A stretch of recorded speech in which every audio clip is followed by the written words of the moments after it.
ये कहानी है दिल्ली सल्तनत के उन 300 सालों की जब दिल्ली पर सुल्तानों का राज था। ये एक ऐसी कहानी है जिसमें महत्वाकांक्षा है, जीत है, धोखा है और इसने हिंदुस्तान के इतिहास को हमेशा हमेशा के लिए बदल कर रख दिया। तो चलिए इस पूरी दास्तां को एक सवाल से शुरू करते हैं।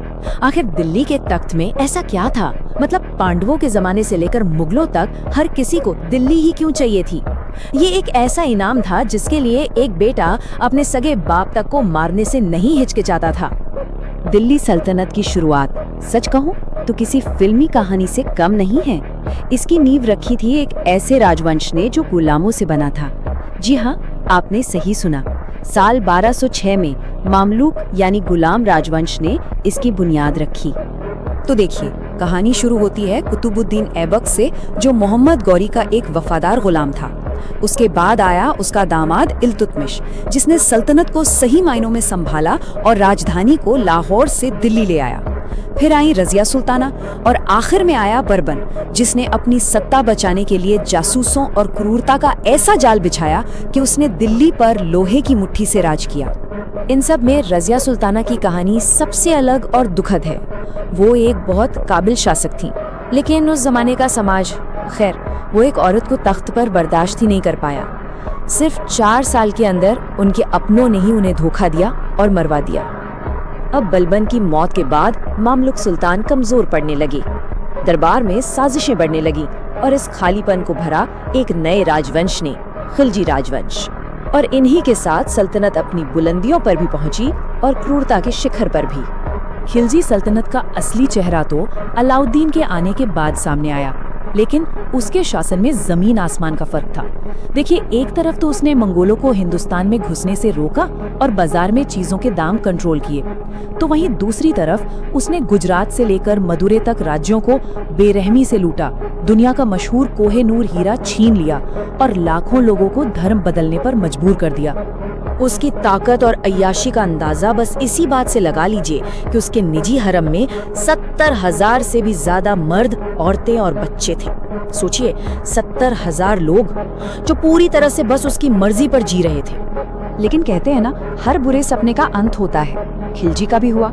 अलाउद्दीन के बाद उसके वारिस बिल्कुल निकम्मे साबित हुए और उसके ही एक जनरल गयासुद्दीन तुगलक ने तख्ता पलट कर दिया और यहीं से शुरू हुआ सल्तनत के पतन और पागलपन का दौर, तुगलक राजवंश के साथ। इसी राजवंश में इतिहास का सबसे मशहूर और कह सकते हैं सन की सुल्तान हुआ मोहम्मद बिन तुगलक। उसे सन की इसलिए कहा जाता था क्योंकि वो फैसले बिना सोचे समझे लेता था। जैसे उसने मंगोलों से बचने के लिए राजधानी को दिल्ली से दौलताबाद शिफ्ट कर दिया, लेकिन जैसे ही वो गया, मंगोलों ने खाली पड़ी दिल्ली पर कब्जा कर लिया। इस भाग दौड़ में हजारों लोग मारे गए और सल्तनत का खजाना भी खाली हो गया। उसकी नाकामी का सबसे सही ब्यौरा उसकी मौत पर कहे गए शब्दों में मिलता है। इतिहासकार बदायूनी ने लिखा था, आखिरकार सुल्तान को अपनी प्रजा से मुक्ति मिली और प्रजा को अपने सुल्तान से। ये उसके पूरे शासन का निचोड़ था। तुगलक सल्तनत पर आखिरी और सबसे भयानक चोट की मंगोल शासक तैमूर ने 1398 में उसने दिल्ली पर हमला किया और सिर्फ 5 दिनों में ऐसा कत्लेआम मचाया कि करीब करीब 2 लाख लोग मारे गए। दिल्ली पूरी तरह तबाह हो गई। इस तबाही से उभरने में शहर को 100 साल लग गए। तैमूर के हमले ने सल्तनत की कमर ही तोड़ दी। इसके बाद जो राजवंश आए, जैसे सैयद और लोधी, वो सिर्फ नाम के शासक थे। सैयद राजवंश ने तो बस एक छोटे से इलाके पर राज किया और उनके बाद आए अफगान लोधी। उन्होंने साम्राज्य को फिर से जोड़ने की कोशिश तो की, लेकिन वो आपस की लड़ाई और विद्रोहों में ही फंसे रहे।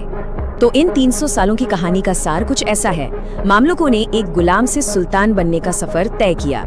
खिलजियों ने सल्तनत को उसकी ऊंचाइयों पर पहुंचाया। तुगलकों के पागलपन ने उसे कमजोर कर दिया, जिस पर तैमूर ने आखिरी कील ठोक दी। और इसके बाद सैयद और लोधी जैसे कमजोर राजवंश बस नाम के लिए राज करते रहे, जब तक एक नई ताकत ने दरवाजे पर दस्तक नहीं दी। और फिर आया साल 1526। पानीपत की लड़ाई में काबुल के शासक बाबर ने आखिरी सुल्तान इब्राहिम लोदी को हरा दिया और इसी हार के साथ दिल्ली सल्तनत का सूरज हमेशा के लिए डूब गया और हिंदुस्तान में मुगल साम्राज्य का उदय हुआ।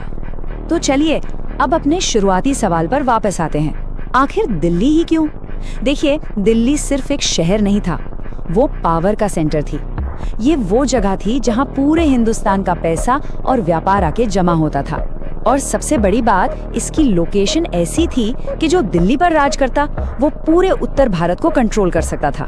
मतलब साफ था, दिल्ली का तख्त मतलब पूरे हिंदुस्तान पर हुकूमत।